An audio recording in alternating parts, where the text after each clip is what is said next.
Welcome back to the Pretty Little Podcast. We're your hosts. My name is Phoebe. And my name is Caroline. And today we are going to be yapping. And yapping. And I want to say that today I tried to put a webcam cover on my laptop. And then I just got on here to record with you and my camera looked like crazy. So I thought it was the webcam cover. So I ripped it right off and then the camera looks exactly the same. So just sacrifice the webcam cover because it is a stick. It's an adhesive one. So that's no longer never going back on. Going back on. And I realized my camera sucks. I already knew that. But yeah, so why is the camera so bad on my I don't know, and it computer? didn't seem that bad until I got my new one. Like, it's so bad. And I got this computer in 2020. That was 4 years ago. Yeah, but it feels like it was bad then too. I know, but I think that now we have a different perspective. What does that mean? Because, like, I didn't think my camera was so bad before I got the new one. Yeah, you know? It's just so much better. And, like, I have a webcam. I bought one. But I didn't know that. Oh. Why won't you use it? Well, because it's a little bit too crisp. It's a little bit. It's too good of a camera. When you're used to looking like somebody filmed you on a rock, when someone shows up in 4K, it's jarring. And that's the only way to describe it. I think we should try it for Patreon. Dude, it's not good for my mental health. I used it one time and I put it right back in the box and I meant to return it and I forgot. Because I always forget. Because I am not good at this. And by this, I just mean all of it. It feels like some of these days. Anyway, how are ya? I'm good. How are you? I'm kind of sleepy all of a sudden. Dude, I'm so tired. Actually, for a second, I was like, why am I sleepy? And then I remembered I spent 6 hours at the DMV today. Oh, and that is exhausting because they make you run the whole time. Why do they make you run laps at the DMV while you're waiting? It's like, I literally did my hair for this. I'm getting my picture taken. You want me to be Did you guys forget? Bright red and drenched in sweat? Okay. Weird. They're like, we want your picture on your license to look like you were just running from the cops. Because most likely when a cop looks at it, that's how you'll be looking. Well, yes. But my experience at the DMV was actually fine other than the wait. Everybody was actually super pleasant. Wow. Okay, weird. Which is not normal. And the last time I went to a DMV, it was the DMV in Bridgeville. Oh, well, that's... No. That's like the... What, are you about to compliment that place? The big one that's in the movie theater? I think that DMV might be one of the most efficient government buildings ever. How many times have you been there? Once or twice. Okay, so you went on a good day, I guess, because other people have gone and it's not. It was epic. That's it was crazy. Absolutely an epic experience. I love that Phoebe goes somewhere one time and she's like, no, Caroline, you're crazy. That is the most efficient DMV I've ever been to. A government building, actually, not just DMV. I'm saying I'm including experience. the Capitol. I'm including the Capitol. Well, that famously. Especially. Yeah. Well, so can you actually describe one of your pleasant DMV experiences from today? Well, so you walk into the DMV and it looks like the building is holding on to itself by I feel like I just walked into the pig's house who made their house with straw. That's how it felt. Wow. And it's not super clear what the setup is because there's a counter in the back, which is obviously where you go to actually have the process be done. But then there's just a bunch of people standing and sitting between getting there and there. And then there's these two women who are so sweet, but they're just sitting at the same level as everybody else on a fold up table. So it was unclear that that's where you go first. And then I went over there and they have you sign in, and I got there at oh god, it was a handwriting competition and you lost. Oh, no, and so you had to go last. That's why you had to wait so long. No, they were really nice. What's crazy is I left. My number was D133. and the woman sitting in front of me was D190. And Wow. when I got to the DMV in the morning, we were on D120. So it took 6 hours for them to get through 13 people. So what did you do during your wait? Like what I sat on my activities did you phone. bring? I did bring a book, but that ended up being mortifying. I was not getting that out of my bag. I was just sat on my Why? phone. Because it was guys, so by the way, packed. listen to that. Gen Z co-host Phoebe Connell says nothing is more mortifying than reading a paper book. Yeah. It would have been in the moment embarrassing because all the chairs were so close together. The room was incredibly small. Phoebe, I'm sorry. Were you We're reading? all standing on top Phoebe, of each other. Were you reading? First of all, I thought you were sitting. Second of all, Well- what were you reading? 50 Shades of Grey? Like, why is it embarrassing? No. Or was someone reading over your shoulder? You're probably You know reading that like it's just like Dr. Seuss. So I don't understand. I'm just kidding. What book saw was it? this Just tell picture. us. There's like a I reason saw you're this not picture. telling us. No, What kind of it's Beach Read. disgusting book Beach are you Read. reading? Beach Read by Emily Henry, which Yeah, sometimes right. Emily Henry can get a little too steamy. Are you going to reading read the public. ACOTAR books or what? No. Why? My list is so long. I bought a couple books while I was home. I have to get through this one, But which so I should you're be done with soon. You're never going to read the ACOTAR books, though, for that reason? I don't know. You just I'm not said- super you just interested said in them. No. You just said, no, I'm not ever reading Well, those. I don't think I'm going to. It's just I don't love supernatural. Okay, well, you're just being a contrarian. Everyone in the world likes these books. You'll like them too. Do you No, like Harry I'm Potter? not trying to be a contrarian. I just don't want to read them. Okay. Anyway. And it's not a judgment on anybody that has read them. I'm sure they're awesome. They're just not really up my alley. Well, Phoebe, I didn't say you judged anybody. You're acting like I did. I'm just saying that they're good. I believe you. Okay. Well, after I was at the DMV, I went to go see We Live in Time with Florence Pugh and Andrew Garfield. Oh. I honestly, for the life of me, couldn't have told you the name of the movie. Even when I went there and I went to go order my tickets, because I wanted to say We Live in a Time, like the meme, but then I was like, I don't think that's even Isn't close the to the name of the meme movie. We And live that in a would be society. There's also one that's like We Live in a Time. But as I was ordering my ticket, that was getting ready to come out of my mouth. And then I was like, wait, but what if that is like not even kind of the name of the movie? And it's We Live in Time. And guys, I wanted to love it so badly. Like I was so excited to see it. I've been waiting for this movie since we got those pictures of Andrew and Florence walking around in their little English teacher outfits. It didn't do it for me. I'm actually shocked to hear you say that. I just feel like I haven't seen literally one thing about this movie. I haven't seen a single trailer for this. I have no idea what it's about, but what I do know is that Andrew Garfield wants to fuck that girl from Chicken Shop Date. That's all I know for about sure. it. That's all I know about the movie. So I they're know, not and doing a very good job. I'm sorry, like in today's day and age, people are doing press tours. People are doing like big media marketing campaigns, and you're not. Florence Pugh's not even going to show up. I'm confused by that. The cardboard cutout was funny, but why didn't she go? Does she like? I don't know. Isn't that kind of weird? I think it's kind of weird. Yeah, I think it's kind of getting lost. And there was so much build up initially about the like when the movie was being filmed. Oh, and well, I do sorry. remember when the first trailer. I lied to you. I have seen more than okay.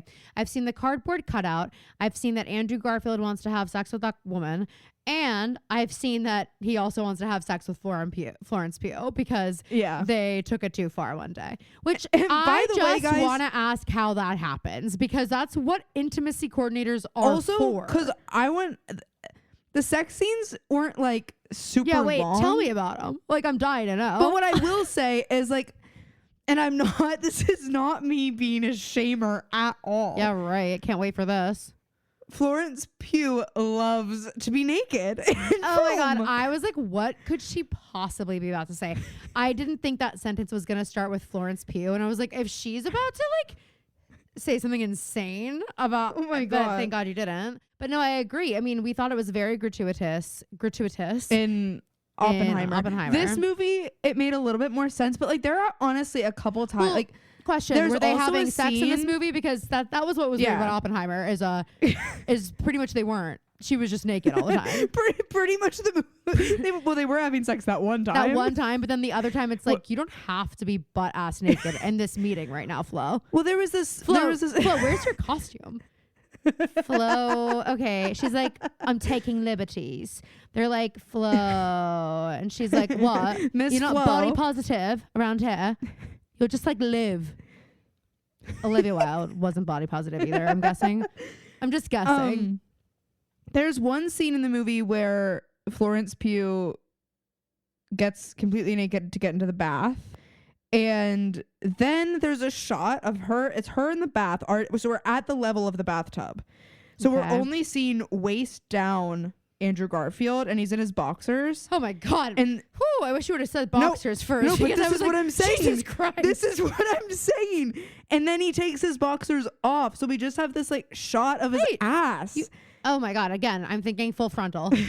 I thought you were about to say we see his full penis. Well, I was kind of thinking that's where it was going, but no. Which is, it's like, it's kind of a lot just to see it sometimes on screen.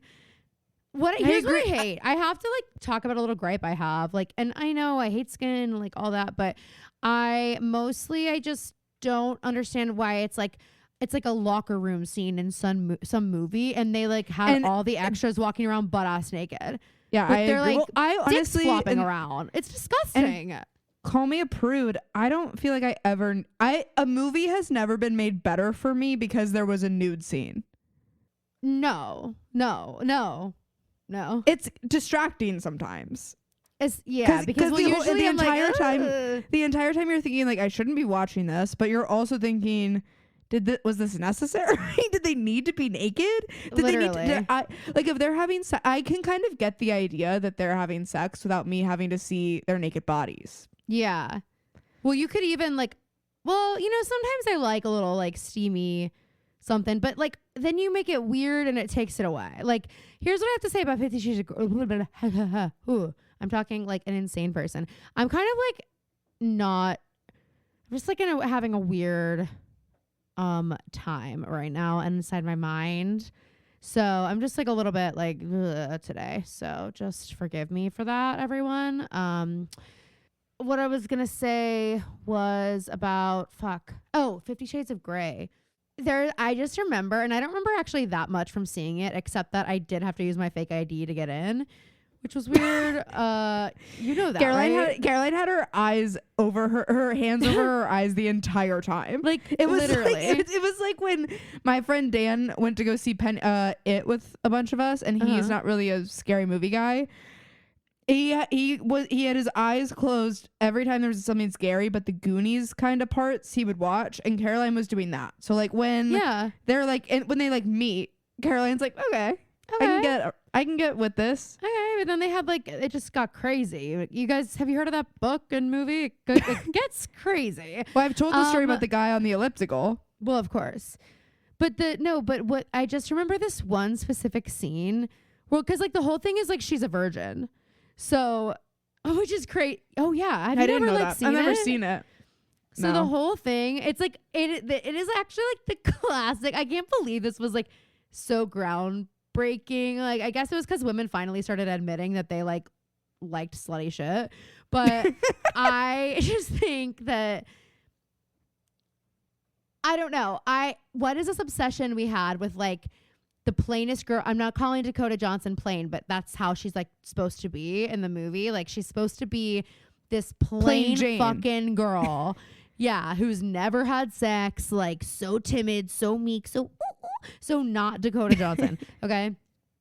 And like this guy who is a fucking sex dungeon person, like who loves to dominate women. What an awkward dynamic. I know. He's like, I must have you. He's actually giving Edward Cullen, but he's not a vampire. So it's like, well, if you're not going to be a vampire, a Twilight you can't act like that. Oh wait, it is? Yeah. Isn't that crazy? Hey, well, she did a pretty good job because I just totally made that connection. And I'm the first person to ever make that connection. And I did it today. Did you see the trailer for the new Nicole Kidman movie with Harry Dixon? No, but whatever I've his last seen name some is? stuff on Twitter where like I guess they're like doing it a lot. This is a sex podcast now. But anyway, but with 50 Shades, the whole thing is, yeah, she's whatever. And then he's like, I'm obsessed with you. Like, let me take you by helicopter and woo you. And then, by the way, the only way that I have sex is like by hurting you. And she's like, oh, well, I've actually never had sex. So we'll just do it your way, I guess. I don't know any better. Sure. And I'm not kidding. Then like they have the whole like losing her virginity scene. And I just remember this one like shot. It's like you're inches away from her skin, like her whole body skin. And you see all her body hairs standing up in the light. And like her down there hair. Definitely not for Caroline. Her down there hair. And like that was like a big part of it too. Is like she had to be like au natural. Yeah. And they like show you all of it. No, I know. It's crazy. No wonder you would just show your ID. Yeah, but I still think that's so weird because here's the deal. I was in college and Chloe and I were just going on our Valentine's Day date and we went and got sushi and then we went to go see 50 Shades of Grey. And luckily I only had my fake ID with me. I didn't have my real ID. Well, we both, I think, only had our fakes or something. So like I go to buy the tickets and he's like, do you have your ID? And I was like, I literally only have my fake ID. So I had to give that to him. And he was like, well, are you 21? And I was like, yeah. And like he like looked and he was like, okay, just making sure you weren't 18 because like some people have thought whatever. And like, yeah. And I was like, well, thank God I only have my fake because they wouldn't have let me in. I was like, what am I about to go watch? I'm like 20. Like what could I be about to go see that like I need to be 21 for? I don't know. That's crazy. I didn't realize it was that. Just like, I didn't realize it was that. Yeah. It was like raw. just me and Chloe and like a bunch of old women who were gasping, like couldn't believe their eyes. And they definitely were like there on like a book club trip. Like I love that was the other thing. I'm like, well, did you guys get carded? Anyhow. Ageism. Well, this was a 3 p.m. showing at like a mall movie theater that I went to, and there were people there, and I'm like, what? I took the day off so I could go get my driver's license. Why are you guys here? Why are you guys here? Phoebe is so annoyed that she took the day off. Everybody else was supposed to take the day on because of that. Yes. Should have known. Should have had the city to myself. The city to myself.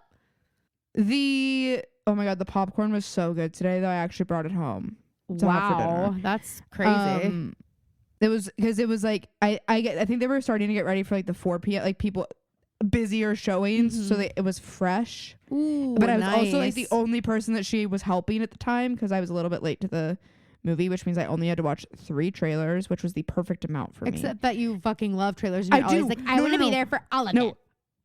I do feel that way, but it was a good amount of like it wasn't like I missed the trailers. I would have been disappointed. I have to say like one thing about like there is one con to like me and Kelly always showing up kind of late to the movie is that the popcorn isn't as fresh because like they popped it for the show times to start and now like we're like it's late. Like a little stale. Now it's a little bit stale. It's not warm. I saw a new trailer and they need to actually do something about the warmth. I don't understand why the bottom of the popcorn, and maybe it does do this, but I don't understand why it's not perpetually being heated to like be burn. kept warm. No, just to keep it warm, like a heat lamp. But no, I mean, well, it isn't a heat lamp. I just think there's definitely a better way to do it. Just from my days of working at the movie theater, I'll tell you, movie magic, movie secrets, it is heated. But the thing about popcorn is when it heats up, it pops.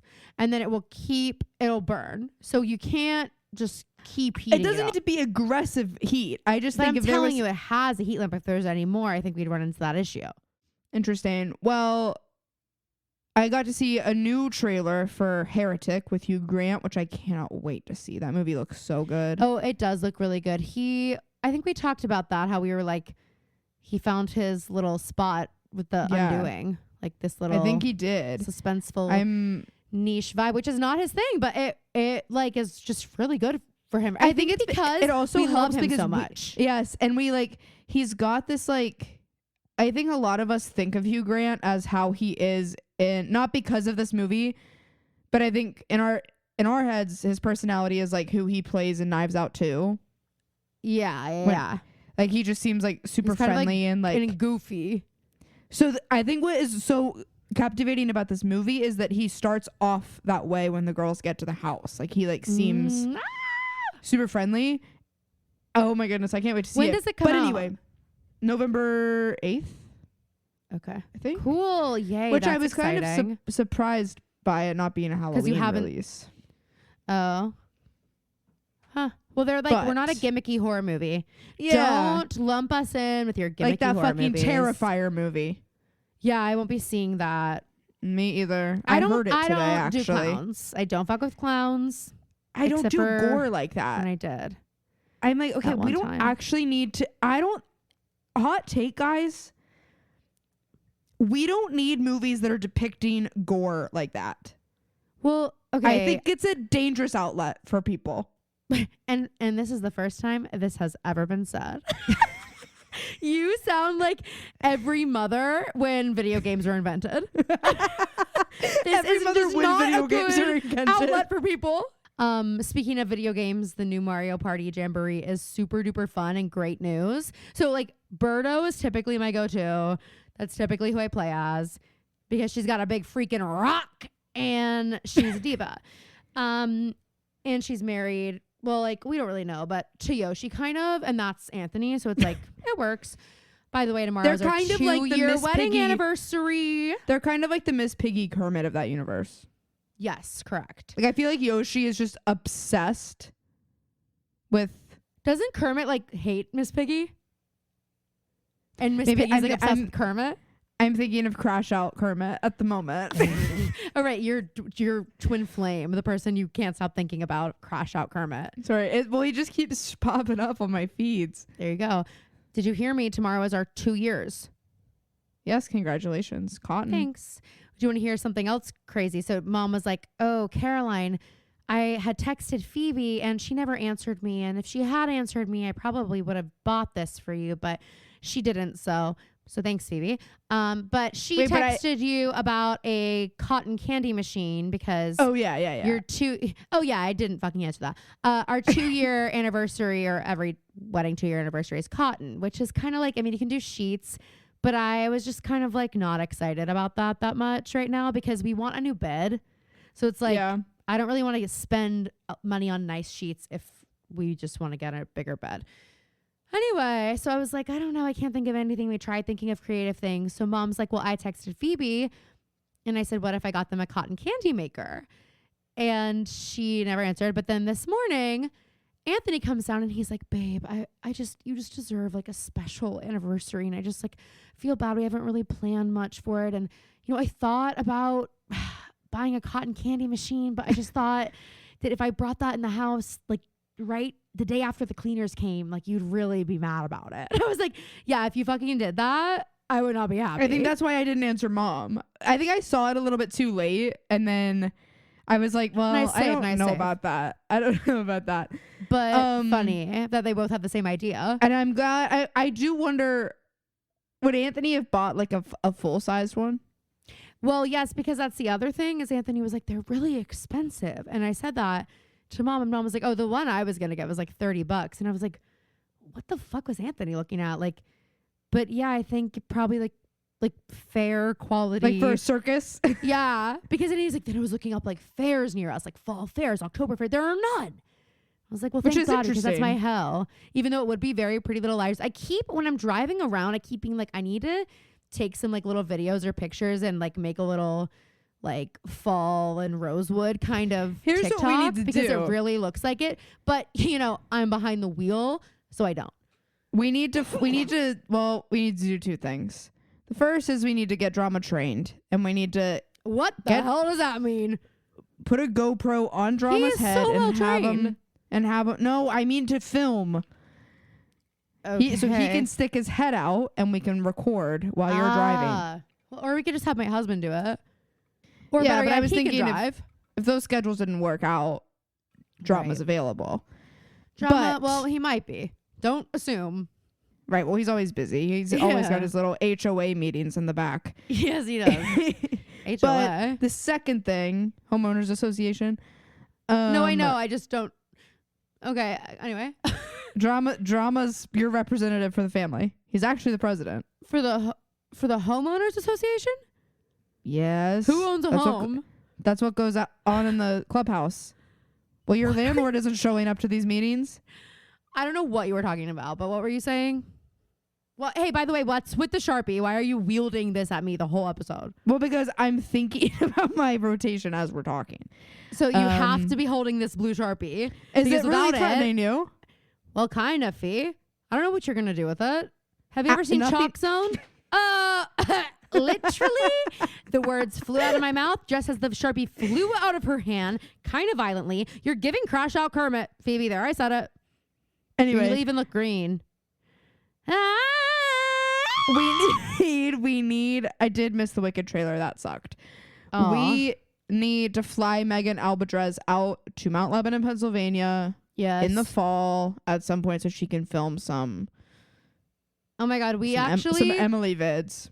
We should plan a whole Hype House content creation thing with Megan. Hey, Megan, when you get to this, text us about Just it. the three of us? Just the three of us. Hype House here at my house.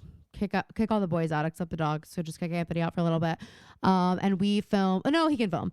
And we film content in the fall. Because, guys, it really is like, I mean, if you live here, you know. But it is giving Rosewood. It's just the most like idyllic little fall Mom vibe. has got to cut it out with the pictures. I'm sorry, it's kind of my fault because as I was leaving, she was like, you need to post pictures of you guys from Halloween's past. And I was like, okay, well, these ones are cute. These ones are cute.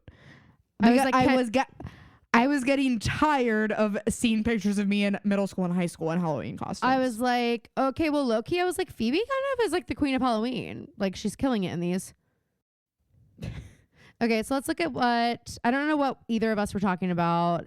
Whatever. Let's look at what people want us to talk about. Mochi Health. Phoebe, have you ever had a doctor who just didn't listen to you? Who hasn't? Good question. Well, Mochi Health understands that weight loss can be a frustrating and seemingly impossible journey, and they're not just listening, they're taking action. They're taking a holistic approach to weight loss that includes visits with board-certified doctors, nutrition consultations, and science-backed medications delivered right to your front door. With Mochi, their dietitians work hand in hand with your medication to create personalized nutrition plans that fit your lifestyle. Mochi Health is making it easier to make sustainable changes and achieve real weight loss results with science-backed, FDA-approved GLP-1 medications, support from real doctors, and guidance from registered dietitians. And the best part is that it's affordable and accessible regardless of your insurance coverage. Well, actually, the best part is that Road Warriors can use the code PrettyLittlePodcast for $40 off. Oh my God, you are so right. So get started at joinmochi.com and use code PrettyLittlePodcast for $40 off. And in case you missed it, that's joinmochi.com and use code PrettyLittlePodcast for $40 off. Hormone Harmony. Yes, Road Warriors, the rumors are true. Sometimes when I hop on to record the pod, I am a little cranky, and that's thanks to PMS. Obviously, talking with Caroline cheers me up, but sometimes even that's not enough. Well, Phoebe, it's a lot easier to manage PMS with Hormone Harmony, along with so many other things. And I love that it supports cortisol levels and helps balance my mood swings. Yes, I also sometimes experience those. And obviously, I benefit from the improved sleep quality. Hormone Harmony contains science-backed herbal extracts called adaptogens, and they're amazing because they literally help the body adapt to any stressors, which makes sense because Happy Mammoth, the company that created Hormone Harmony, is dedicated to making women's lives easier because women's stories matter. It has 0 sugar, it's gluten-free, dairy-free, non-GMO, and third-party tested. And Phoebe, did you know a bottle of Hormone Harmony is sold every 24 seconds? Actually, I did know that, and I'm pretty sure I'm the one who told you. Anyway, for a limited time, you can get 15% off your entire first order at happymammoth.com. Just use the code PrettyLittlePodcast at checkout. That's happymammoth.com and use the code PrettyLittlePodcast for 15% off today. Okay, y'all are always asking us for travel recommendations, especially for our favorite city, Charleston, South Carolina, and we found the perfect place for all road warriors to stay. The Fulton Lane Inn is a peaceful, tranquil retreat located in the heart of downtown Charleston. The inn features the natural beauty, warm hospitality, and cozy comforts of the Low Country, all just steps from the energy and excitement of King Street. Whether you're exploring the city's historical landmarks, enjoying Southern eats and drinks, or dancing the night away, Fulton Lane Inn offers a perfect blend of serenity and convenience. I was lucky enough to stay there during my most recent trip to Charleston, and honestly, I cannot wait to go back. They host an evening wine and cheese reception at their sister property next door. They offer evening sherry, breakfast delivered to your bedroom, a 24-hour concierge, and our room even had a working fireplace, which set the perfect mood for my cozy evening PLL rewatch. You've heard us talk about Southern hospitality, road warriors, but if you want to truly experience it for yourself, Fulton Lane Inn is the place to stay. Book your stay today at fultonlaneinn.com and be sure to let them know the Pretty Little Podcast sent you. Again, that's fultonlaneinn.com, where Charleston feels like home. Okay, well, we could talk about some of our favorite Halloween costumes. Maybe we should. What are some of your faves? Because Mom sent some good ones. Mom sent 2 of Phoebe's really good ones. One was Cruella DeVille, and I didn't realize you were always such a boss bitch because Phoebe was Cruella DeVille and she had her friends as a little fucking Dalmatians. Yeah, I couldn't. You didn't even let them be your henchmen. No, I totally forgot about that. Los puppies están perdidos. I did not remember that. Well, I remember it now, but I didn't remember that. Also, Phoebe was serving in the pictures. She was giving face. No, she had stop, her fake ass. I don't want to what do you mean post stop? these. I'm posting them. Yeah, you don't have to. You don't have want to. them on I will do Instagram. it. I'm going to. I'll do whatever I fucking want. Don't tell me what to do. No. Anyway, back to what I was saying. Phoebe has a long ass cigarette. Okay, real. She was smoking. I was like, Mom, she's in middle school. No, I was Did a I freshman. ever talk about? Wait, this is completely off topic, but it's like crucial to explain if I haven't yet. 2 things. Both have to do with my high school experience. One of them, when grinding was banned. Right. We've definitely talked about that. We talked about the stuff that was thrown in the stairwells. We've talked about the radio. I was just wondering because I told Amber that story on Saturday. She had not heard it and she was blown the fuck away. And I showed her, I pulled up the YouTube video from when the news station stood outside. For those of you who weren't here for that, when I was a senior, grinding, the dance, the popular dance in clubs was banned from school dances because there were parent complaints that there was actual sex happening on the dance floor. And also, like, 6 Caroline, people were cited confirm? for underage drinking at that dance. Can you confirm or there was deny? not actual sex happening. No, there was not actual That sex Caroline knows happening. of. That I know of, but I'm sorry, that would have been impossible. That's not true. But yes, there's a lot of grinding. And so anyway, I will never forget. I'm in AP Spanish first period, and over the loudspeaker, we get this announcement that grinding is now banned. And if you are caught grinding at a dance in the future, you will get a warning. And then after you get a warning, I think it was like you would get like a wristband once you Your got ultimate your punishment is that at the next spirit assembly, you and whoever you were grinding with, you have to go into the middle of the gym while everyone's watching, and you have to grind. And you have to grind to a slow song. Because then they started trying to switch up the music a little bit. So like every few songs, there'd be a slow song. And I'm not kidding you. And one of these news articles that I read to Amber this weekend, the principal's quoted as saying that people just started grinding slower. They just found a way to grind to the slow songs. Bitch, okay. Okay, Dracula. Caroline, what the hell are you in this? A vampire? Prom queen? Oh, maybe I'm like a dead vampire prom queen? Oh my God, not me not being the only, not there being a different bride at this. Okay. Guys, for context, in kindergarten, I went as a bride for Halloween. And then she had a groom and he didn't show up. Well, he was in the hospital. He was also in kindergarten. He split his chin open. You were in like 7th grade. A year. Yeah, but it was really funny when everyone was like, okay, Tucker got cold feet, Phoebe's groom got cold feet. That's sad. Anyway, what was I saying about the grinding? The quote was like people just started grinding slower to the slow songs, but this loudspeaker, whatever. Once you get a warning, you're out. You have to sign a waiver like before the dance saying that you're not going to grind. And I go out after first period and I go in the stairwell. I'm on the 6th floor and the entire stairwell is filled with slips of paper that say bullshit in all caps. People are like this incensed, enraged about not being able to grind their genitals on each other. And it was only the boys who cared. And the girls were pissed because they're like, well, now the boys aren't going to go. And the next dance is snowball. And it's girls ask boys. So now we have to ask these boys and none of them want to fucking go. Luckily, like, I asked someone who was like on student council, so like, he had to go. But yeah, it like really, really sucked. And then the news station stood outside of our high school that day to interview people. And it's just like all these people from my senior class talking about how they feel about grinding being banned.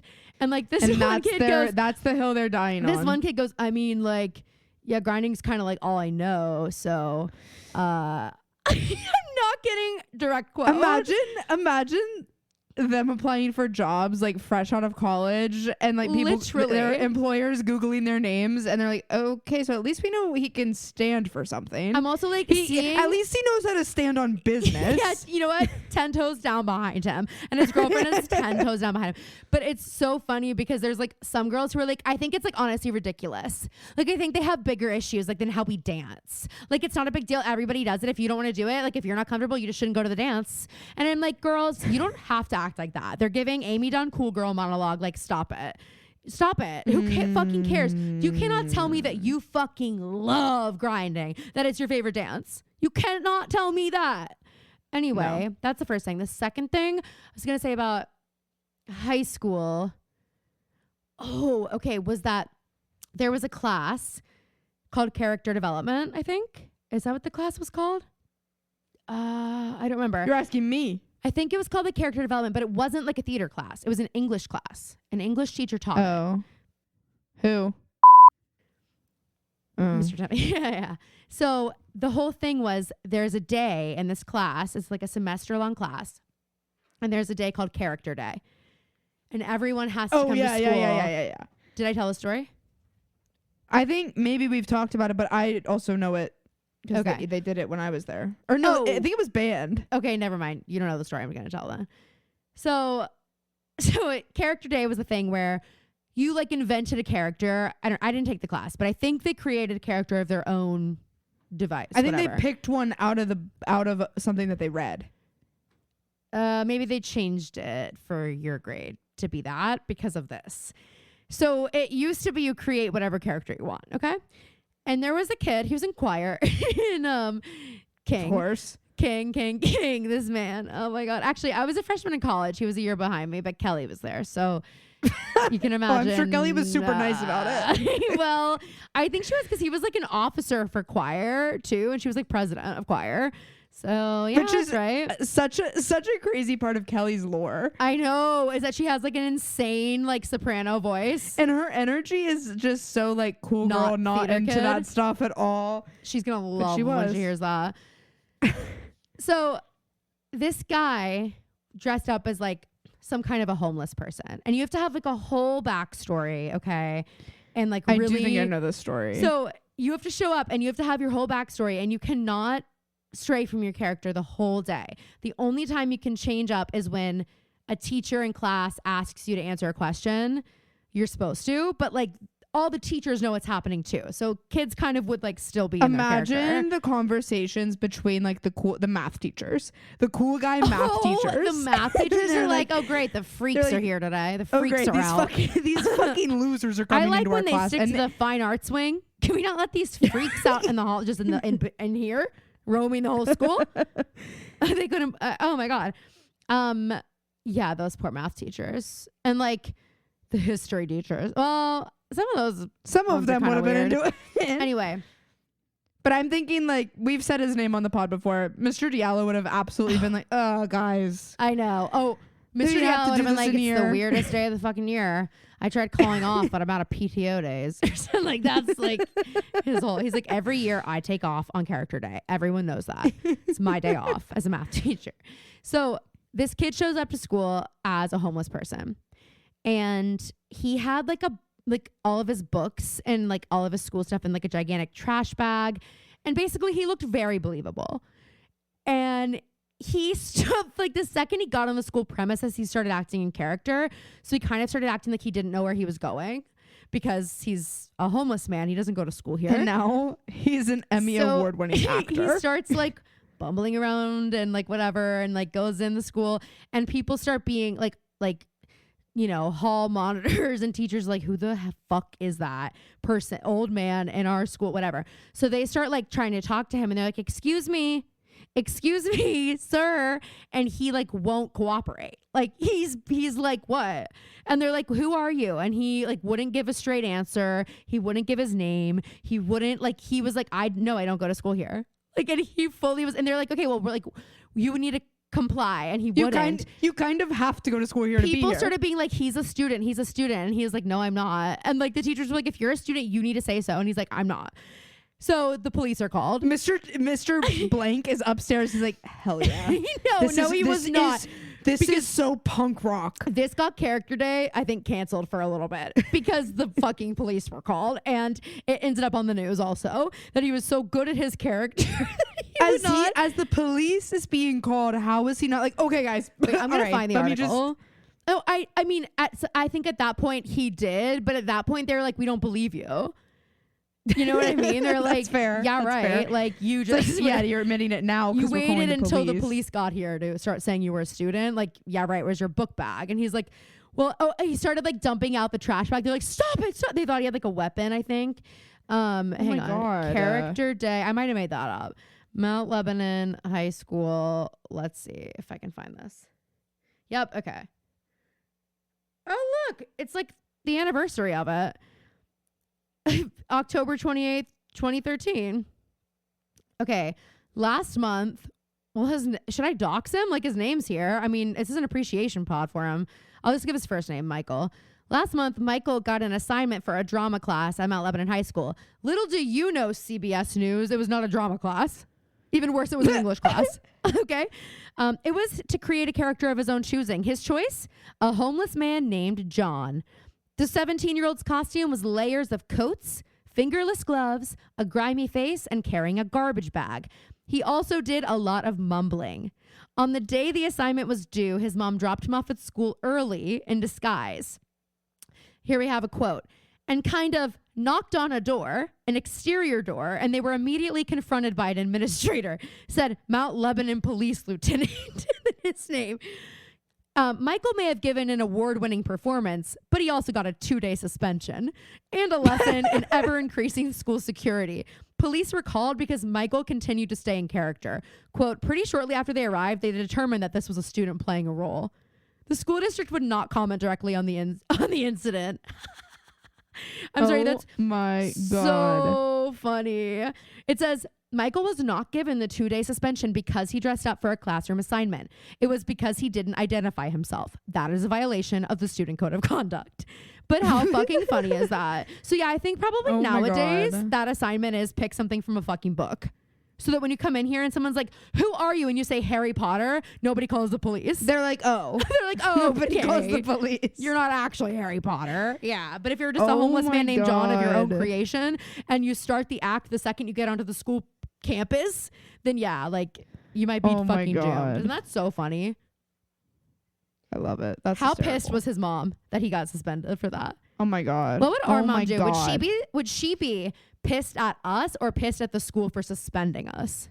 It depends on the day. I was gonna say the same, and same for dad, because there's on one hand, dad might be like, yeah, well, Connells don't fucking quit. That's badass. Yeah, that's badass. Like you did the assignment really well. You did the assignment. Yeah. Whatever you are, be a good one. I am a little bit like there. I don't understand how in that process though of like getting to a point where the police are called, not one person kind of recognized him from being a student there and was like, oh yeah, it's character day. I mean, that just goes to show those thespians, they are not popular.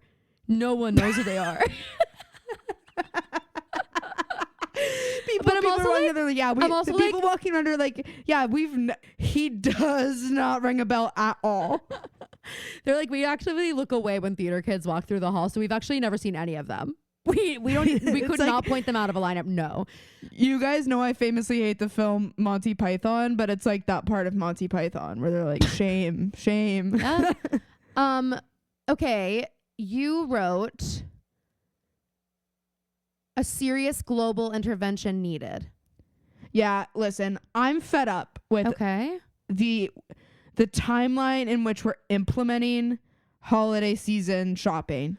You know what, Phoebe? I've had some gripes as well. I walked into Target the other day wanting to get a new fall candle to replace my other fall candle, and they don't sell them anymore. It's not even November. I know. And I can't get a fall candle or a fall pillow or a fall blanket. What the fuck is that about? Here's the deal. It's not Christmas time. Some people, like, I understand getting the Christmas stuff out early because some people do want to start decorating in November. I understand that. Yes.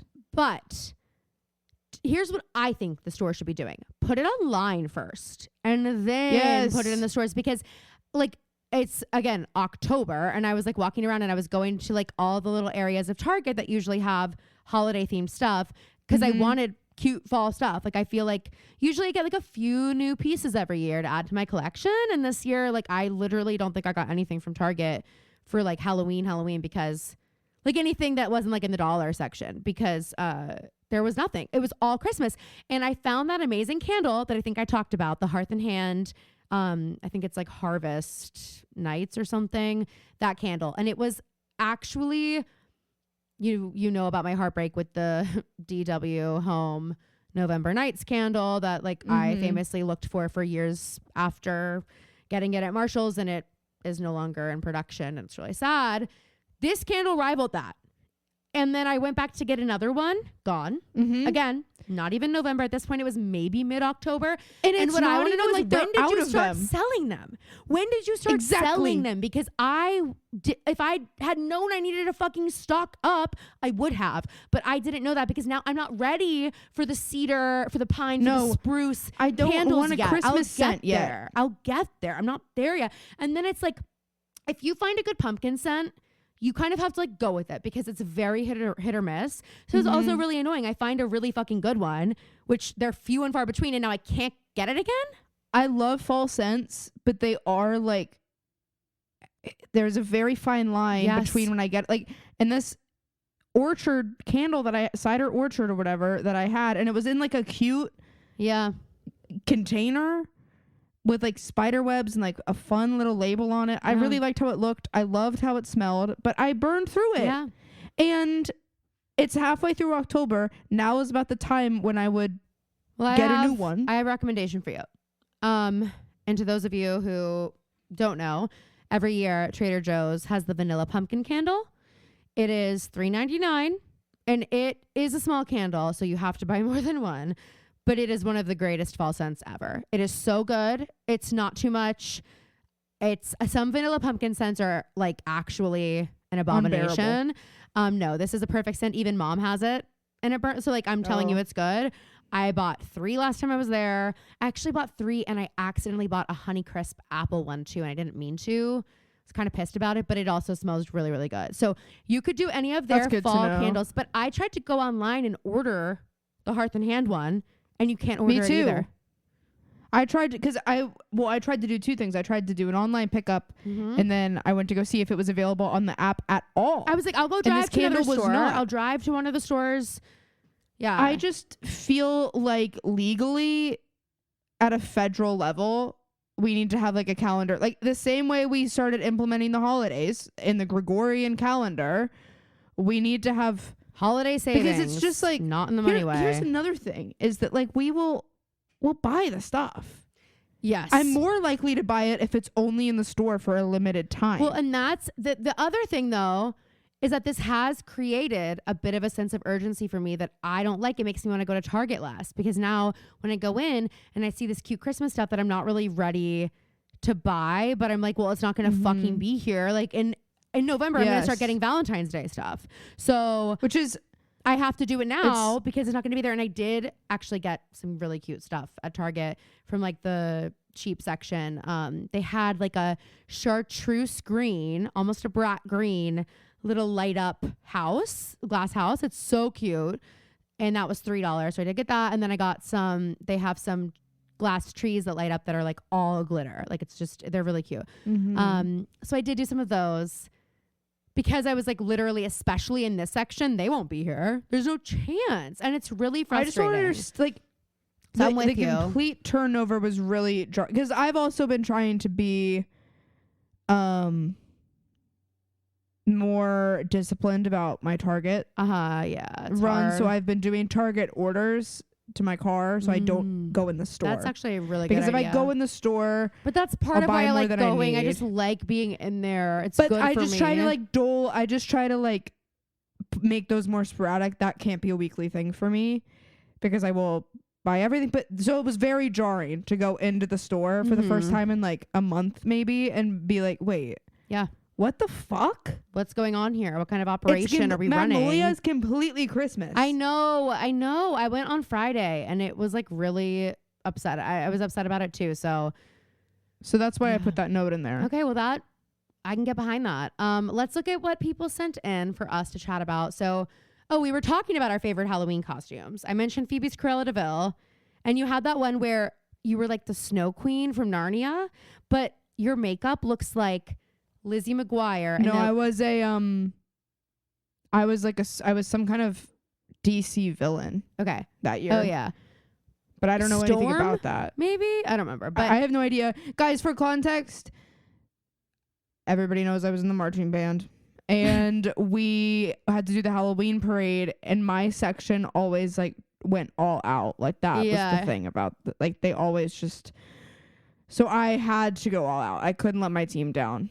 But they got to pick the theme, like the older kids. So they picked DC villains. And I just didn't know a thing about Phoebe it. And looked she was like gorgeous. the only blonde option.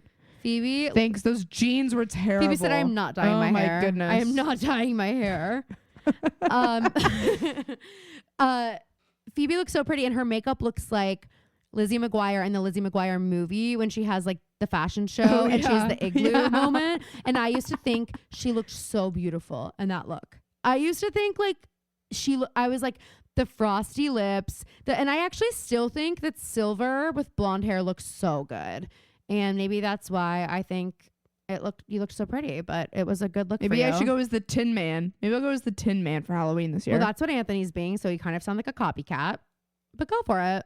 Totally go for it. Guys, I have no idea what I'm Go being. for it. Let's see who did it best. I don't think we're really... I mean, we have our little Wicked thing, but I don't think we're really doing anything. I'm trying to think of some of my favorite ones. I think an all-time fave has to be when Addie and I were silver and gold, the colors. It was good. I was silver. Okay, I really love blondes and silver. And I took like one of the best photos I've ever taken in my life that night. And I remember making the costume out of a silver sequin skirt that Mom sent me that I was like, I'm never going to wear this. So Addie and I cut it up and like pinned it to my body. So there was no way to get out like until it was time to go home. We like just pinned it and then I put a jacket on because it was completely like not on me. It was just like pinned to like my bra, pinned to like my tights, pinned to just whatever around me, all cut up. That was a good one. I remember when I was in elementary school, I was a pirate once, and I thought I looked H-O-T. You were giving what's her name from Keira Knightley in Pirates of the Caribbean. I was, but like bad girl from the start, because I remember I got this gold and this turquoise like eyeshadow stick. Anytime Mom was like, yeah, I can get makeup, I was like, ah! Like it was the best day of my life. And I remember putting it on underneath, and I loved my makeup so much. And we went to that Chartier's Halloween costume party, and I got down the freaking dance floor. Which, guys, Chartiers is where they filmed Happiest Season. Yes, don't forget that. I love that movie though. I'm excited to watch it. I'm trying to see. Mom has been sending us pictures. Okay. Oh, Lily and I were kangaroos. Were you not? That's me. That's me in that picture. Oh my God. That looks like Lily. I can't believe you thought that.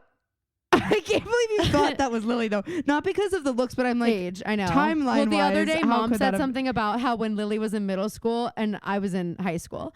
I was like, I was on high school when Lily was in middle school. I'm 10 years older than her. Okay, let's see. Phoebe as the saddest bride there ever was. I was a kangaroo 2 years in a row. Or did you have two different costumes? Yeah, because Mom used to make me like dress up with you for like a Christmas card picture. We have to figure out what the Christmas card was that year because it was something to do with that. And then I wanted to be Hermione, of course. Wait, but that costume looks so comfortable. I wish I still had it. Yeah. I'd fit. Okay. I'd fit in it for sure. Drama, eat your heart out. My Dorothy Gale costume. I believe my I was God. Dorothy and Hermione like on repeat. That was my look. The butterfly look is top notch and Mom made that. And I'll never forget. She got me this cute little pink sweatsuit and she got felt and she made that belly that I have on there. And then she made my little pipe cleaner headband. Oh, those are so cute. And my wings. So look at how cute our jack-o'-lanterns look in that picture. Guys, I was driving home the other day and I saw on the street behind me is like real houses. And I saw this porch with 5 pumpkins on it. And you know when it's like nighttime and you're driving around and you can see like you can just tell when a house is like has warm energy and vibes coming through the window. I burst into tears. I look through people's windows. Because number one, okay, could she have come up with anything better than like I'm some deranged weirdo? I know. Weirdo should be outlawed from songs. Wait, I do have to say, sorry. Okay, you're literally giving offended by the word weird. No. I just mean like we're Taylor Swift. Weirdo's the best we could come up with. Someone said, how and if you guys are grieving Liam Payne, feelings are so complicated. We talked about this some on the Patreon, but for those of you who weren't, I don't know, Phoebe, if you want to speak on it at all. It's really sad, you guys. Absolutely terrible. It is complicated, but I'm just trying to like let the like 12-year-old in me grieve the way that like it's I don't know, it's hard. I really feel for the band. That's also like there you can feel so much sadness and like feeling that sadness for other people too, because it's unimaginable and how sudden and seemingly avoidable this could have been and how sad. And I think there's also a lot of guilt for people. I heard that his family found out through the news. Oh my God. Like TMZ broke it so quickly that oh my God, they didn't have time to alert the family, which I just think is disgusting. And they also, in the initial article, there was a picture of his body. So yeah, I'm like, I don't understand how that is even. I don't understand how someone even thinks that's okay, but I certainly don't understand how it gets past an editor. No, how it gets past whoever makes the final decision that a post goes up.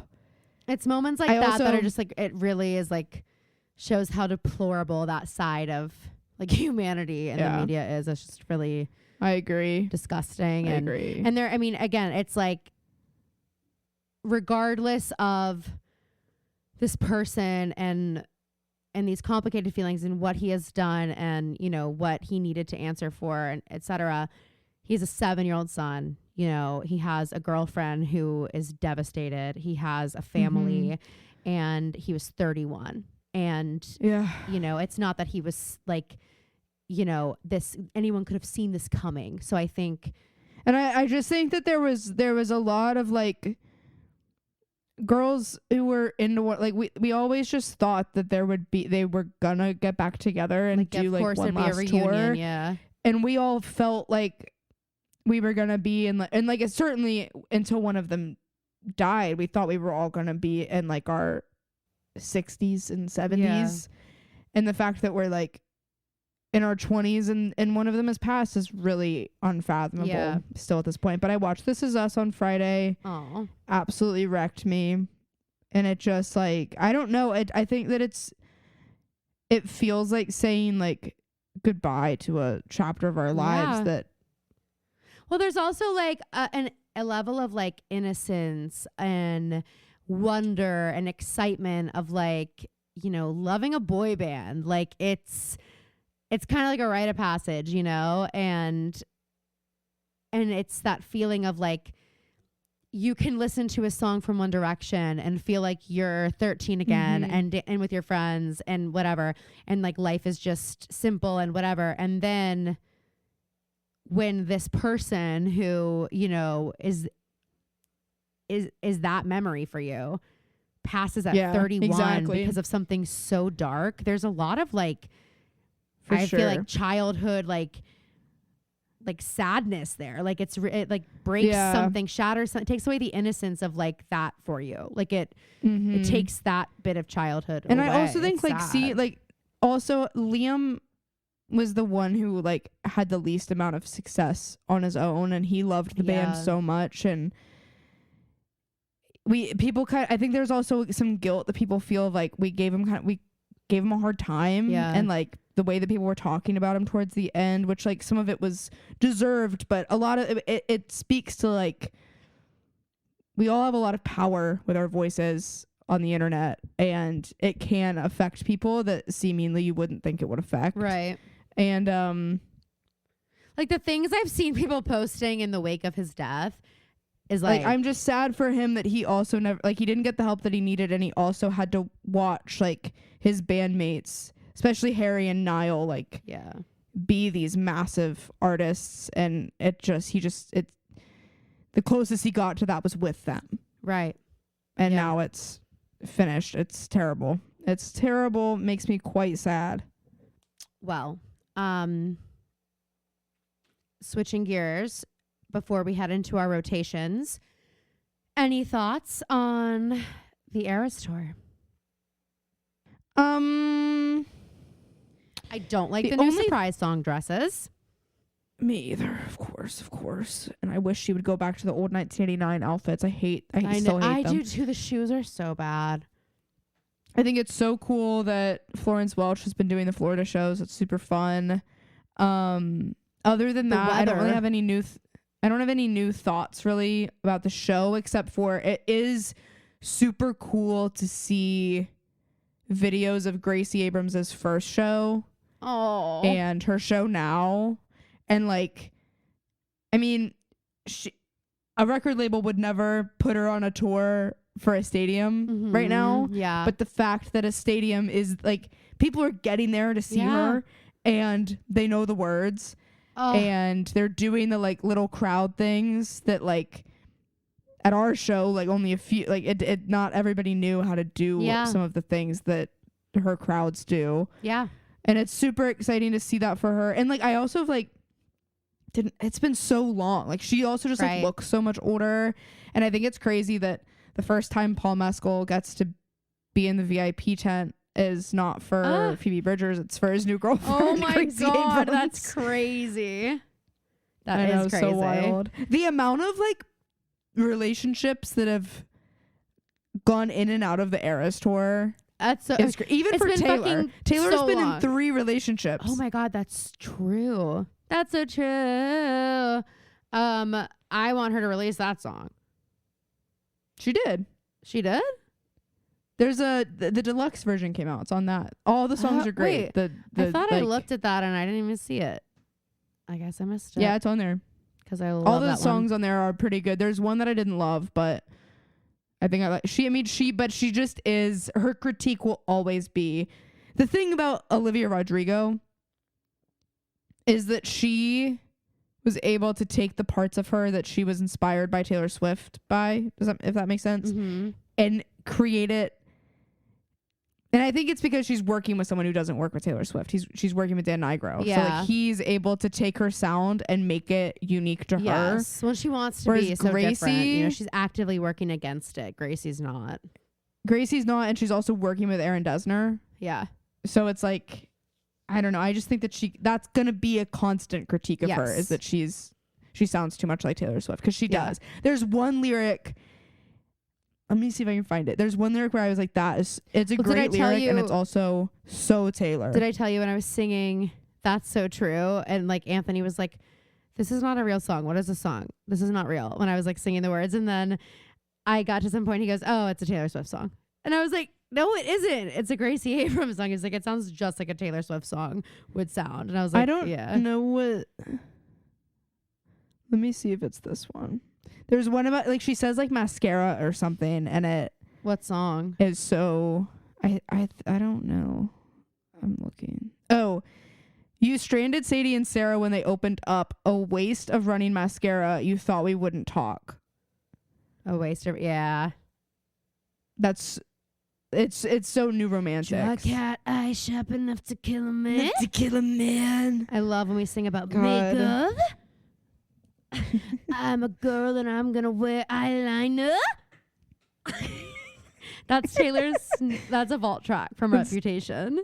That's Taylor's whole thing. That's her whole thing. Yeah. Okay, should we? Tips for getting through the last semester of college. Well, let me tell you something, girl. The last semester of college for me almost took me right out. I'll just tell you straight up. It was one of the hardest semesters of my life. Academically, I was like totally overhauled. I was taking like 23 credit hours and you're only allowed to take 18. And then they override it to 21 and I was taking 23. And I was also working and I was also in shows and my mental health was kind of tanking, TBH. And I had a moment where I was like, something's got to give. Mama's got to go get on some meds. And I had to walk right into health services and say, let's talk. And I ended up going on Lexapro.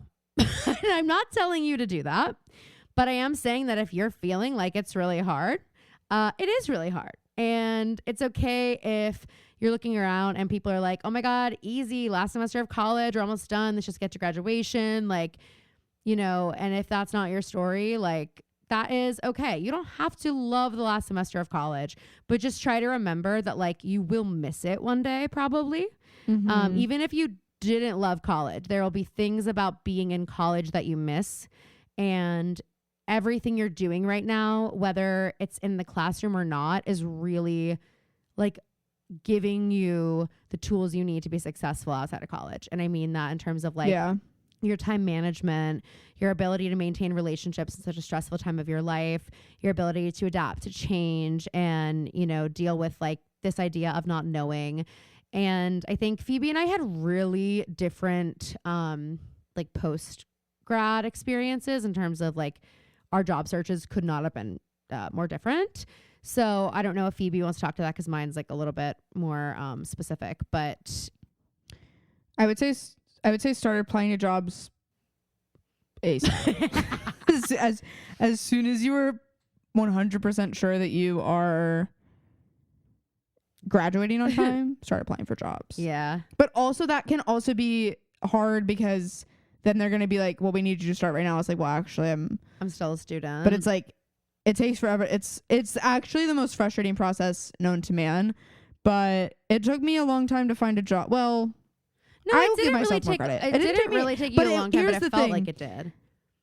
It will feel like you are like so behind and that like it's crazy that you don't have a job, and it's not. It takes a lot of people a long time to find a job.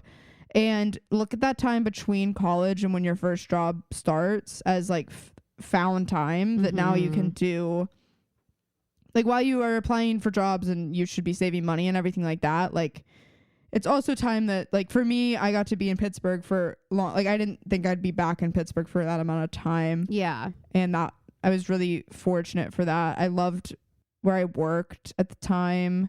And yeah. And I'll say, I don't know. I would just say try to, and I think it's the same thing for the last semester of college. If like, there's a lot of stuff, there's a lot of forms you have to fill out. There's a lot of things, dates that you have to remember and things that are required of you, but don't let that put you in a headspace of like, I just can't wait for this to be over, because once it is over, you're going to be like, why did I wish that time away? Yeah. Like I remember being a junior and one of my friends was a senior. And she was like, I can't wait to graduate. Like, get me out of here. And I was like, I just can't imagine that I'm going to feel like that next year. Like, I just love college so much. I can't believe you feel like that. Like, whatever. And then, yeah, I got to second semester, senior year. And it was just too much. Like, I was just so stressed out because there is so much going on. Like, I mean, it's such an insane time in your life. And I'll say, I don't know like your situation, anyone's situation, but I think there's something to be said for gathering life experience too. And I think like the best thing you can do is just have a plan. And that plan doesn't need to be like, I'm going to go get a job right away, because realistically, you cannot make a plan where your fate lies entirely in someone else's hands. Because if that plan doesn't work out, you're going to feel like a failure, but you set yourself up to fail.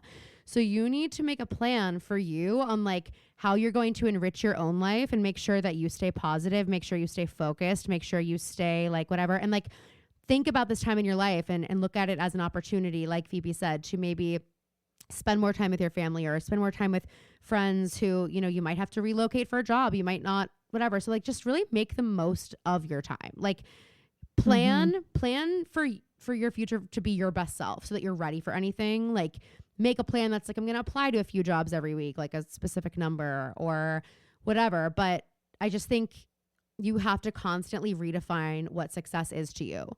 And you need to keep moving the goalposts. And there's no sense in you saying, okay, my plan is to get a job in the first 2 months I'm out of school, because that might not happen. And then you're going to feel like you don't have a plan. So make your plan like, I'm going to create a routine that is going to set me up for success outside of school. I'm going to wake up at this time. I'm going to go work out. I'm going to go do this. I'm going to go do this. I'm going to learn how to cook 3 new meals because I want to go live somewhere by myself and I might need to learn how to do that. I want to like go take a trip to this city because I might want to work there. I might want to live there. I want to go check it out, whatever. Like think about things like that too. And then ditch them when you get a job. Ditch those plans when you get a job. And then you're like, okay, I feel like I still like did. I don't know if that makes any sense, but, and I also didn't do that. So I'm saying that is what you should do.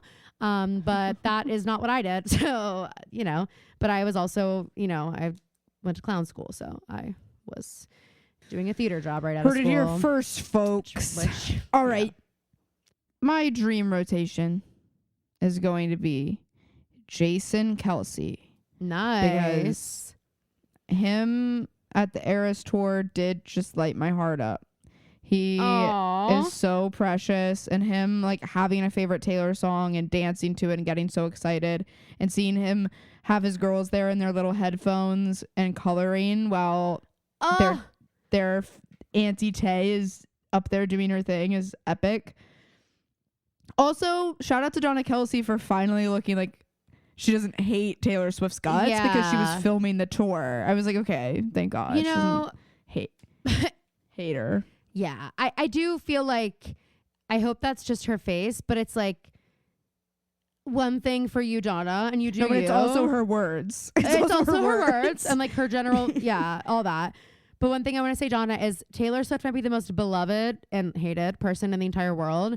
So like you have to have an opinion on her that's very passionate in either way. And if you don't, the public will assign it to you. So. And they have. You need to like lean far the other way. Sorry. Can I just? I agree. Okay, I agree. What? No, I'm gonna get there. Next is Sarah Bareilles. Okay, this is crazy. You said sports and art. Sarah Bareilles is next because I didn't actually get the opportunity on Saturday to do it, but I did sign up to sing Love Song at karaoke on Saturday, but they didn't end up calling my number, so I didn't get to do it. But I love that song with that and King of Anything, and we've talked about it on the pod before. But truly, those songs sometimes when I just let myself be in my Aria bag on a Saturday morning and I listen to those songs, Ingrid Michaelson, Feist, put a fedora on and go, who made you king of anything, and do a little spin. You guys couldn't see, but I was jamming out in the mirror, grabbing the brim of my hat like that. Like Aria probably would. She's just like a legend, and she made it on the top 400 people. So Bowen and Matt's top 400 people, and I agree with that. I think that she's an absolute queen of anything. Wow, that's great. But I just love that she has 2 songs that are literally like, hey, I didn't ask. That's literally what Love Song and King of Anything are. They're like, she's like, oh, okay, great. I didn't actually ask for any of that opinion. No. And I'm just going to write. Now the hits are just going to be about how much you guys want me to write like normal stuff. And then everyone got annoyed with that. And she was like, fine, I'm just going to write about baking. I'll write Brave. Oh, we went into different directions. Sugar, butter, flour. And also, like, we have her to thank for waitress. I've been singing When He Sees Me all freaking day. It's the so fact that she fun. wrote She Used to Be Mine. No. It's High school cabarets were never the same. They were never the same. And if you can't sing it, you don't have to. I just want to say it. I just want to say that. And I'll say it to anyone. With most songs. But some of us can and some of us should. Just kidding. My favorite thing is when I hang out with my friends on a cabin weekend and we play karaoke roulette and you have to sing whatever song you pull out of the hat, and then they hand me a special hat that only has slips of paper that says She Used to Be Mine. And then Addie starts sobbing before the song even starts. Addie's in tears. Yeah. She's just like aware of what's coming. So did funny. you see the Cynthia Erivo Target commercial? No. Where like her cart turns green and she's like pushing it, and then this man starts to sing. It's like for all the Wicked merch that's coming to Target. Cute. And she goes, "That's my line," and then she sings it. Are you mad at her for it? It was a scripted commercial, Phoebe. I'm not mad at her for it. I thought it was funny. Such beef with Cynthia Erivo. It's weird. No, stop. It's weird. Stop. But I do think that the internet's response has been so funny. It has been funny, and I actually was like, oh no. When I sent you one on Twitter, it was like someone put on their someone redid the Wicked poster, and they took the one that she hated so much, where they erased her. And her eyes are just like put her eyes on it, but they're like the entire picture. So I'll post it. The entire picture is still the exact same. I have to block Cynthia and then I'll post it. The entire picture is the same except for because she will see it because of this. They added her eyes back in, but they look so creepy, and it's like, oh my god! And they tagged Cynthia Erivo in it on their story, and she watched it. She was one of the first 7 people to watch it, and then they tweeted it. I was like, oh my god. Because the thing is, I'm imagining her opening that, and it wasn't a good imagination moment for me. No, and I also so Ariana's answer on the carpet about the thing, I'm like, can we all I do just think we all need to like take a step back for a second. This wasn't AI. This was a fan edit. They're talking about the video. Which fans have been doing forever. There's a different AI thing. Did you not see the video? Well, but the question I saw on the carpet was about the poster. It was about that she was answering. It was also about fan edits and AI. We might be talking about something different. No, we're talking about the same exact thing. I know we are, because I know the video you're talking about. Where she's like, yeah, I just think it's, tough and blah, blah, blah. Yeah, they're talking about the fan edits, and they say AI. I'm almost positive of it, or whatever. But well, she does. I didn't hear that the question person asked that, but maybe I missed it. Well, they're talking about that because Cynthia referenced the video in her story, the AI video that Ariana's talking about.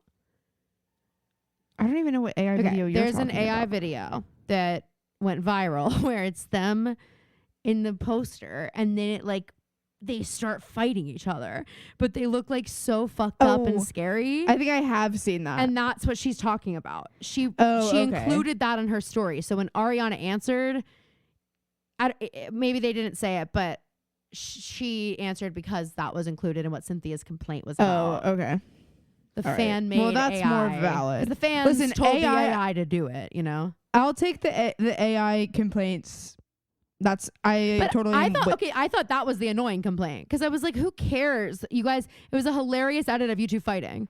Well, it was, but I think that I understand the fears that come with it if you're a public person, more so than a fan. That was a fan edit. Yeah. They were just having fun. I know. Anyway, sorry, I don't mean, but I do just love how on random posts people will put the picture of Cynthia Erivo and they'll be like, as not to erase her. I know. And they're like, hey guys, I'm going to Home Depot and I'm not erasing Cynthia Erivo. And they just add the picture. I'm not going to be on my phone for a little bit, but I am not erasing Cynthia Erivo. The poster where they're holding hands and someone said, and Cynthia's eyes aren't in it. Wait, I saw a hilarious edit of. That's the thing is I'm like, Cynthia, look what you did. You made this so much worse. You opened the door. Because the thing is, no, it's like we're all middle school boys at some point, you know? And it's like when you tell them when you tell them you don't like it, they're gonna do it more and worse. And so what I want to say, I don't know, but the other one I saw was so funny. I just think it's so funny because now it's like it's like when you see someone's like, can anyone Photoshop this guy out of my picture? And then all the responses like the most insane ways to Photoshop it. That's what we're now doing on top of the Photoshop and the AI and the whatever. So the one I saw was them holding hands, but they put Cynthia's whole face there, so it looks like she's like a toddler who's like Ariana's like Galinda's holding Elphaba's hand, like walking her through Oz, and she looks like she's like a kid. It's so fucking funny, and her arm is like 2 inches long. Yeah, it's just like, let's just have fun with it. I know, you know. But you know, the thing is, I thought Ariana's response was her being like, "I think it's fucking so stupid, and I think it's hilarious," but she couldn't say that. Someone responded, and they were like, oh, I almost forgot that celebrities can have media training. Like, no, the media training is strong with this one. It's so because she gave it was the most non-answer. You just watch her like also choosing her words. It also shows us that I know that Ariana probably thought that it was funny. Oh, yeah. And probably thinks that somebody, because Ariana has got that sense of humor. Yes, Ariana absolutely does, and she can make fun of herself. And unfortunately, I love you, Cynthia. I love you so much. And I went to bat for you last week because like I've known this about you, but like everyone doesn't. Cynthia has never been able to laugh at herself. Mm-hmm. You know, like that's just not who she is. Like, so the thing is, we just picked the wrong one. And we're in here with Ari, who's like, yes, let's fucking make fun of everything all the time. Nothing is real. Nothing is serious. And then Cynthia's like, nothing's a joke. And that's why they were, which is an interesting, and that's why they're sisters. And that's why they're Galinda and Elphaba, just two good friends, two best friends. Okay, so last on my rotation is Dangerous. Russell Wilson. I didn't believe in him, and here we are. I won't tell Anthony you said that. We talked about it today, me and Anthony. Did he yell at you for not like having faith in his team? That's a yes. Maybe a little bit, but I'm just like, Anthony is hard to have a conversation with about the Steelers because you can't have you can't ever, if you are a Steelers fan, you can't ever be like, we played badly yesterday. They're his team. They need him. And it's like, I learned that real early. And again, and it all comes back to my favorite quote of all time. And this is at this point, the way that I quote it is not the quote at all, but if you love something, you should criticize it. And Phoebe, the number of times you've said that quote in your life is about the same number of times I've said the Lorne Michaels quote in the last week, which is the show doesn't start because it is ready or done. Hey. It starts because it's 11:30. I've been saying that James Baldwin quote, I think, since like our first week of doing the podcast. No, I know, Phoebe. What I'm trying to say to you is that I won't stop saying this fucking quote. I won't stop saying it. And I've said it as many times in the past week. I was going to see that instead of We Live in Time today, but they didn't have a time that worked for me. Yeah, you probably need to try to see it soon because I think it's going to go. It was like limited. All these theater movies, they're like, people don't really want them, but that Caroline girl, she'll be there. But I was worried that Russell Wilson wasn't going to get in the game and really show out, and we were going to lose. Pittsburgh as a city was going to lose Sierra. And I am just so stoked that she's kind of like the first lady of Pittsburgh. No, I know. I'm not losing her. And I'm just not. And I swear he's got his little AirPods in there. And she goes, come on, Russ. Come on, babe. I love it. I need Russell Wilson to retire in Pittsburgh. So that she can stay here forever. And just like have that, like Pittsburgh will be like the city that we remember Russell Wilson for. Wow. That's what I want. Or Sierra. And poor Sierra. I said and Sierra. Or I said or Sierra. Yes, but I've never seen a player get so jazzed about playing for a team than Russell Wilson. That like the day that he signed with the Steelers, he was like painted black and gold. I feel like it's because he knew that a lot of people were like, ugh. And so he was like, guys, no, you guys are going to love me because I'm going to be so excited about the Steelers. And you guys love people who are excited about the Steelers. And we're like, that's true. Also, shout out Michael Keaton doing the little intro to the game. Shout out Michael Keaton doing the little intro to SNL called hosting. He also did that, of course. But anyway, what's your rotation? Well, I just came up with it. Number 1. there is a Reddit page that I hate. There are more than one Reddit pages that I hate, but this one specifically is called Travis and Taylor. Okay. I have not joined this Reddit page. It pops up on my timeline because I'm interested in Taylor Swift. And sometimes I interact with Taylor Swift posts. Okay. So I start getting suggestions from a page called Travis and Taylor. And I was like, oh, cool. Like, I'll probably like this stuff. Sure. I like them. So I'm like looking at it, and like the first post I see is like kind of nasty. I was like, oh my God. Okay. This is okay. And then it's like every post I see is like popping up on my feed, and they're like the meanest like things about Taylor Swift. And I was like, what the fuck? Like, this is the Travis and Taylor group. And I'm also not joined it. I am not joined it still. And I keep being like, did I join this? Like, why is this even showing up? Because I would never like subscribe to like a Taylor page like this. And then I go look at the page one day, and it's a Taylor Swift snark page. It's like, it's supposed to, but it's called Travis and Taylor. So it's just like been popping up. And I've been seeing like the most hateful things about Taylor Swift.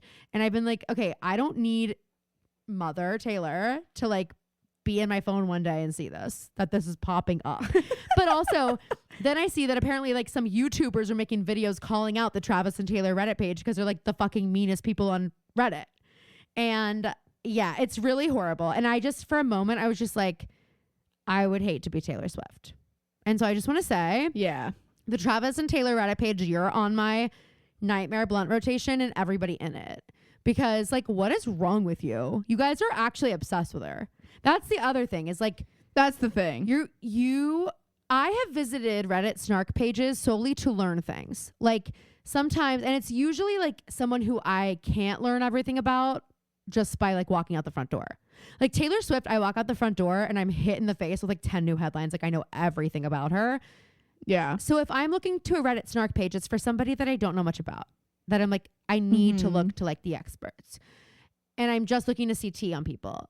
And I've never seen it like this in my life. Like it's just so mean. I just was like, people like hate, number one, women, number two, Taylor Swift, like saying that like she's like the worst mistake Travis has ever, like saying horrible things about her relationship with Travis. And like, just, I mean, it was just horrible. So I just think people need to get a fucking grip. And that's about like anybody. Like if you are like actively part of a snark page and like contributing to a snark page, like look inward. That is weird behavior.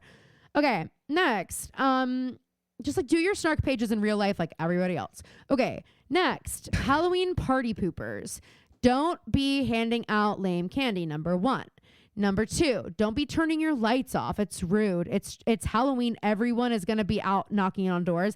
And I used to think like you absolutely hate children. You might as well be like a witch with a wart on your nose if I saw your porch lights off on Halloween. That's what I thought about you. I agree. And then I like see those people on a normal day and I just be like, shame on you. Like you walk out of your front door today you're brave enough to like show your face. But last night when I was knocking on doors saying trick or treat, you were too scared.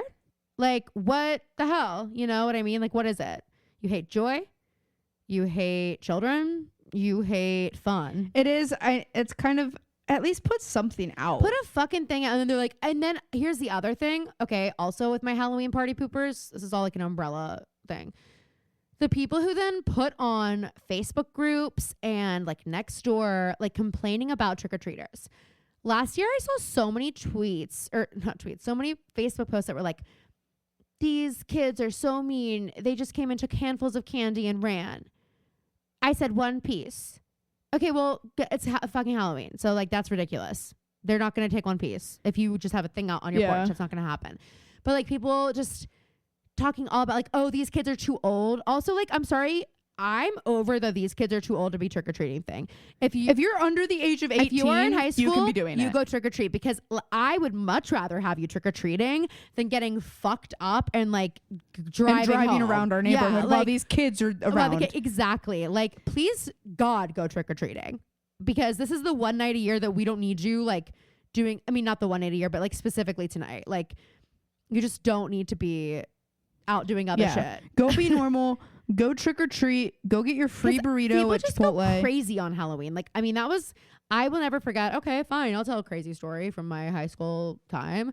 it was the first year I had ever like been drinking with my friends, and we didn't drink very much, but like this was probably like our second or third time drinking. And so every time we did it was like very much like planned. And so that's what I'm saying. Like Halloween is a time when like kids are like, okay, Halloween's a big night. We're going to plan to like drink or do something crazy. Like, so let them, but we were trick-or-treating. We were going to a party afterwards. We had water bottles of vodka in our trick-or-treating bags. And literally we're going trick-or-treating, and like at every house we're like taking a sip, like, it's the worst thing. We got dropped off like by the guy's house. And then we trick-or-treated in that area. And then we went to the Halloween party. And that is the party where some guy, an ambulance had to be called. He had to be taken out on an ambulance. It was like a crazy party. And then there were like the people that like helped him. His parents took him and all of them out to Benihana that week to like say thank you. I was like, I would have been locked in a dungeon and no one would have heard from me for years if that had been me.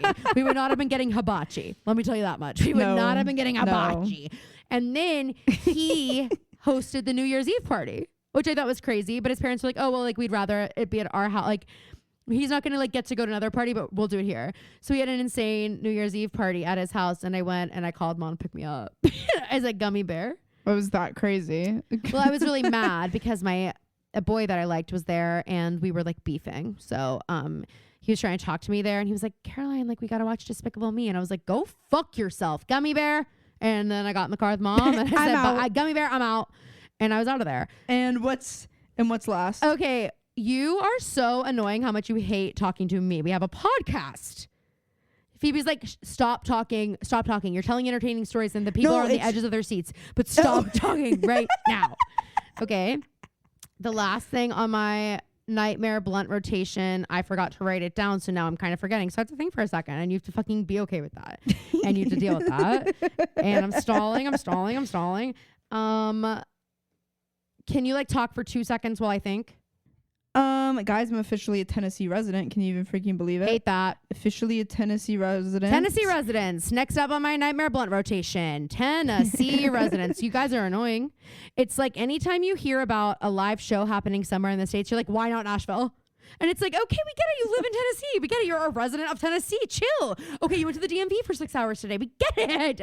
You wear cowboy hats every day. Guys, I truly had such a bureaucratic day. This morning I went to the public library so that I could print something out. Jesus. Another form of proof of where I live. Jesus. Because I knew, and I watched a girl who had been waiting for like 2 hours. I watched her make the same mistake. Oh. I watched her make the mistake that I knew I could have made. So this is why I went and printed my bill out, my paycheck, so that it was my second proof of my address. They make it so hard. Like I know that identity theft matters, but like, come on. It is like it's a little. Can't you much, use my face guys. ID? Come on, how about my fingerprint ID? Come on. It's just like a little much, I feel. Yes. But she goes up and she's like, and I just like I've been waiting here for like 2 hours, and I just like thought like maybe I wanted to check before I wait any longer. God. But like, can I use my phone to show you my lease? Girl, how did you not think of like how you, because like here's what happened to me is like I was like, in my head I was like, I'll just use my lease. And then as I got closer to the day that I like took off so I could go to the DMV for 6 hours, I was like, because the next time I can get an appointment is January. That's right. I was picturing in my head me in the Bridgeville DMV showing the grumpiest person on earth my lease on my phone, and asking them to accept this as proof and of they spit in your address face and step on your foot. Slap you, and then you're in a dungeon for years and no one's ever heard from you. And so Phoebe was like, well, I finally made it out. I can't do that again. So I'm gonna remember my shit this time. No, yeah, it's fucking rank. So I went to the public library and then I went to the DMV. Wow. Am I getting my taxpayer dollars worth? Well, I sounds like you might be. I wanted to say something about that though. Have you ever seen the DMV episode of Broad City? I'm not sure, but I'll have to watch it. You should watch it tonight because with your day you've had, it'll make you laugh a lot, and it's only like 25 minutes. Broad City's like having a moment right now, which I'm fucking loving. But I know they really are. Yeah, but and it's not even like that funny of a moment. And like, I mean, I just think that show is so funny. Show is not that. I thought you were gonna say it's not even that funny of a show. I was like, speaking of Broad City vibes, I would say this is like a Broad City Abbott Elementary crossover, but English teacher with Brian Jordan Alvarez is exceptional television. Okay, it's good so to know. funny. It's great. It's about like a high school English teacher. So is Love is Blind, of course. I haven't watched. You sent me that text and I was like, did we talk about No, I just watching like it? I do this every season. Every season I'm like, because the truth is, guys, I don't even really like this show or care about it. I can't But believe there's already another If season. I want to be, I feel like it just ended. know. If I want to be a human being in America and society, then I better be watching it. I better be prepared to talk about it in every conversation I have, because everyone Also, is are you obsessed with the familiar show. with? Are you familiar with the new? It's on my Twitter feed. All of a sudden, this Erin girl on TikTok who's giving mom talk vibes, but apparently she's like a scammer, and it's like No. suddenly all that's on my feed, but I've never heard from her. I've never heard of her. Wow. But everybody's like, oh my god, I can't. It's like giving like if it was someone from the Mormon Oh. mom talk, but I don't think she is. That's why I'm like, I'm never. Every day a new person's invented out of thin air. No, that is true. And people are like, you have to care. That's and just that's true. like what Love is Blind is. And they're like, you don't know who this is. Yeah. Love is Blind, I think, is annoying because, well, I just do. I just don't really like it. And like everyone on that show, I feel like is like just low-key awkward. And then, I did see this could be fun for you and Anthony, or like, okay, we're you, married. We're Kelly, not and going Anthony. on Love is Blind.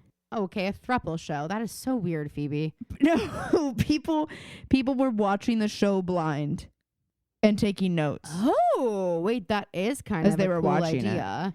I wish that, because one thing I don't like about it is that you get like extended storylines of certain people and certain episodes. So like, you know, I'm on like episode 4 or whatever, and somebody's already engaged and I won't see them again until they all go. Yeah, to, like, I never really honeymoon. understood So that is one thing. why they do it yeah, that way. that's one thing with like closing your eyes. Well, I feel like at a certain point you get to a place with someone where it's like it doesn't make sense anymore for you to keep dating. So it's like that's just what you do. But I do feel like if I was closing my eyes doing it, it'd be like way too much of some people. But I don't know. They're so awkward when they see each other. It makes me want to crawl out of my skin. I think it's kind of boring until we get in the real world. Then I think it's kind of entertaining. Did I tell you that I saw Shane from Love is Blind in Chicago when I was there walking down the street? I don't even know who that is. He was like low key a little bit like cuckoo. And Aren't they? did you ever all? watch it? I watched the first season Okay, then religiously. never mind. You won't know who this is. But anywho. And I watched a little bit of the last season with the girls that she looked like Megan Fox. And here's the thing, guys. I'm a Megan Fox lookalike defender because she does look like I her. thought you were- Okay, this is the episode of me misunderstanding Phoebe because I thought you were going to say, I'm a Megan Fox lookalike. And I and I was like, okay, you sometimes get embarrassed to say that because you're so much prettier than her. And you don't want people to be like, wait, yeah, you do kind of look like her because it like diminishes you. So I didn't know if you were going to announce that on the pod. But Phoebe does get that all the time. And she's like, stop. Yeah. She doesn't like it. No. No. But Because she's like because Megan Fox is like a Pittsburgh 4. she's like a Pittsburgh And I'm like an 4. LA 10. Exactly. So it's like it's comparing apples to freaking giraffes. There's nothing there.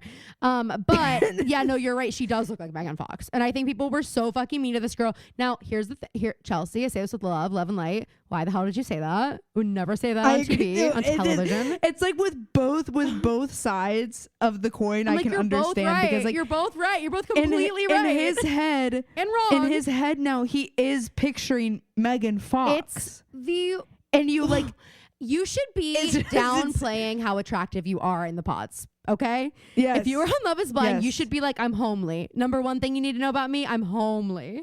And I smell. And then go from there. Okay? Because if you go in and you're like, what do I look like? Have you ever seen a supermodel before? Okay, kind of like that, honestly. I don't know how else to describe it. Like if you do that, then they're gonna think you're gonna walk out in a Victoria's Secret fashion show getup. Okay? All right, well that's that. Guys, thanks so much for listening. If you haven't already, you gotta go enter our giveaway. It's popping off. You have a little bit over a week to go. Still enter. Every tag is an additional entry. So go do it. It's on our Instagram at The Pretty Little Podcast. The O in podcast is a 0. Go follow us on TikTok at The Pretty Little Podcast. It's all letters, no numbers.